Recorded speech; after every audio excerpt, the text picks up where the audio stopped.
વલસાડના છરવાડા ગામના coastal highway પર બિલ્લીમોરાના ધોલાઈ બંદરથી ભીની રેતી ભરીને આવતી ટ્રકોમાંથી રસ્તા પર પાણી ફરી વળતા અનેક અકસ્માતો સર્જાતા ગ્રામજનો લાલઘૂમ થયા।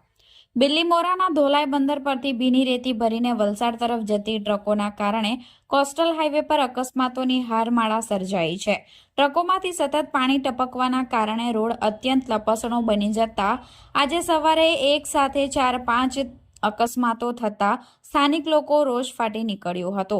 સ્થાનિકોના જણાવ્યા મુજબ બિલ્લીમોરાના ધોલાઈ બંદર પરથી મોટા પાયે ટ્રકોમાં રેતી ભરવામાં આવે છે। આ રેતી નીતરતી ભીની હોવાથી ટ્રકની પાછળના ભાગમાંથી સતત ખારું પાણી રોડ ઉપર પડે છે, જેના કારણે બિલ્લીમોરાથી વલસાડ તરફનો કોસ્ટલ હાઈવે ચીકણો અને લપસણો બની ગયો છે। આ લપસણા રોડ પર આજે સવારે ધરાસણા ગામ નજીક બાઇક ચાલકો સ્લીપ થઈ ગયા હતા। એક જ દિવસમાં 4 જેટલા અકસ્માતો થતા સ્થાનિકો રસ્તા ઉપર ઉતરી આવ્યા હતા।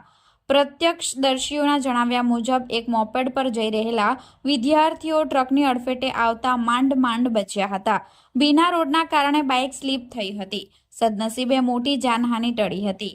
આ રસ્તેથી રોજિંદા હજારો લોકો વાપી અને અન્ય ઔદ્યોગિક વિસ્તારોમાં નોકરીએ જાય છે। ભીની રેતીના પાપે રોડ જોખમી બનતા વાહન ચાલકોના જીવ તાળવે ચોંટ્યા છે। રોષે ભરાયેલા લોકોએ ચીમકી ઉચ્ચારી છે કે ધોલાઈ બંદરથી આવતી ટ્રકો જો સૂકી રેતી નહીં ભરે અને આમ જ પાણી ઢોળતી જશે તો હવે પછી એક પણ ટ્રકને અહીંથી પસાર થવા દેવામાં આવશે નહીં। રેતી માફિયાઓની દાદાગીરી હવે ચલાવી લેવાશે નહીં।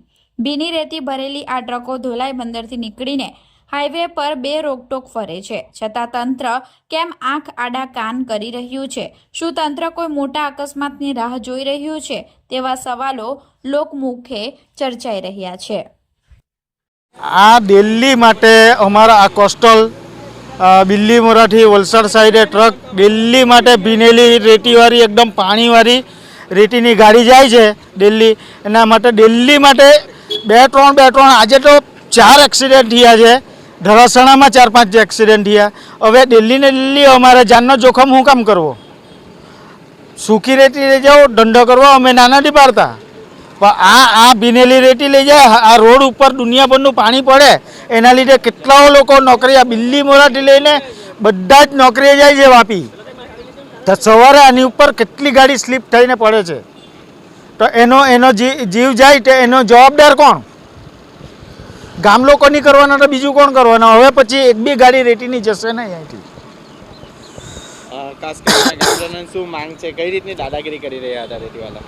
રેતીવાલા એમ કહે છે કે અમારી ગાડીથી કોઈ નુકસાન થયું હોય તો તમે કેવો એમ કહે, તો અમે નુકસાન થાય, કોઈની જાન જાય એની અમારે રાહ જોવાની।